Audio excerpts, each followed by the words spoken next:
Hey guys, so welcome back to another video. Today we are continuing the adventures of Sherlock Holmes. I guess this is the adventure of the noble bachelor, and this is part 2. So yeah, let's start. In part 1 we stopped till here, so let's continue. Lord Simon suspected that Flora had laid a trap of some sort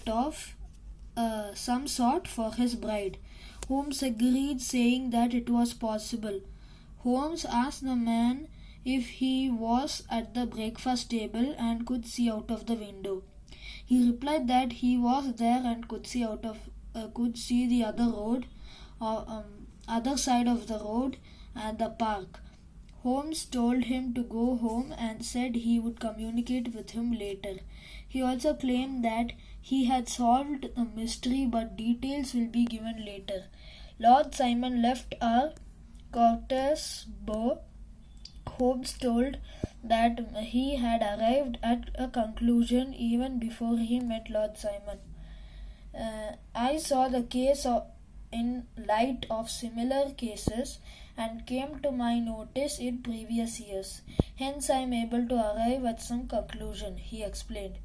The official detective, Lestrade, came to meet us just then. The man looked unhappy when he inquired, said the case of Lord Simon has disturbed him. He was not able to find any clue even after working on it the whole day.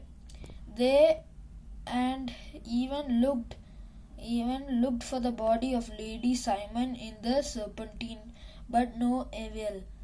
Holmes laughed at this, much in chagrin of the detective. He shows us the wedding dress, and they had found floating near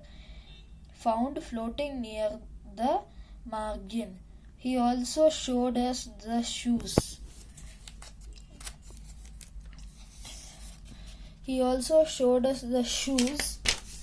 And wreath of the bride along with the wedding ring.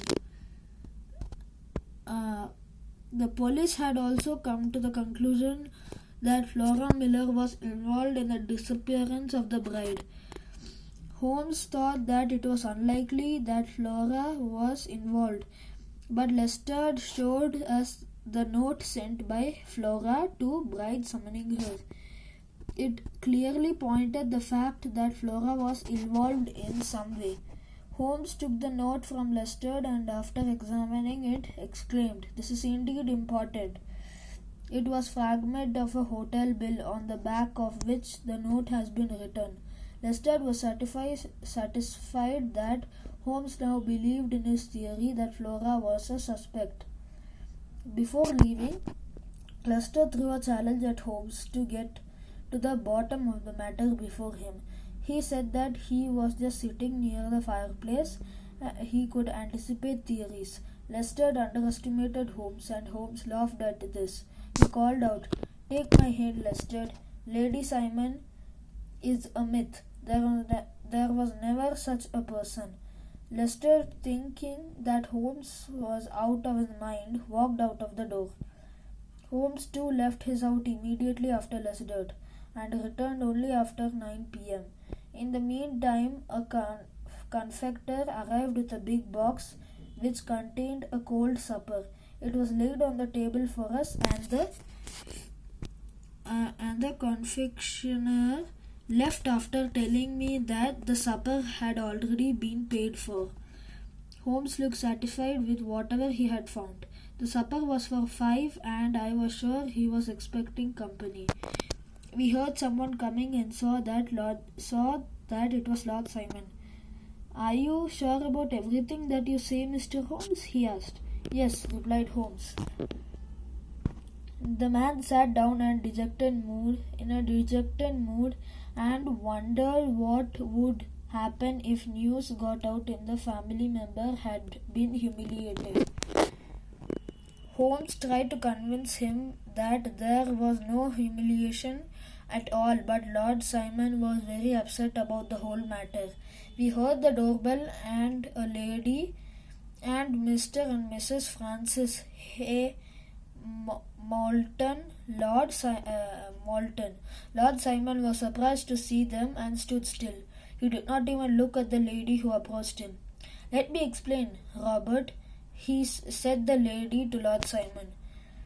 "When I saw Frank here again, I was rattled and did not know how to react," she continued after a pause. "I met Frank in 1984 near the Rockies where my father was working. We engaged to each other, but father struck luck and Frank did not.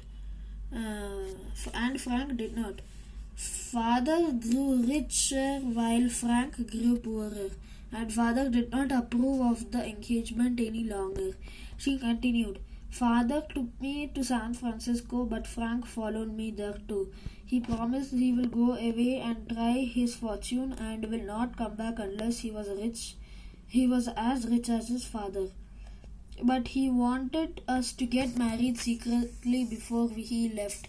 We did so and went away to seek fortune, while I went back to my father. I heard the news that Frank had been killed in the miners' camp by the Apache Indians. I took ill and father was worried. I did not receive any news about Frank for more than a year, and I was sure he was dead. Then I met Lord Simon, and marriage was arranged. Though I was not happy, I knew I would be faithful to Lord Simon. But you can imagine my shock when I saw Frank in the church. I was thinking of calling off the marriage, but he motioned me not to do so. He then slipped me a note with a bouquet that I dropped near him. The note told me to be ready to go to him when he gave the signal. When I got back, I told my maid, whom I trusted, to pack a few things for me. I had decided to run away without telling anyone anything. While I was at the table, I saw Frank signaling to me, and so I followed him. He told me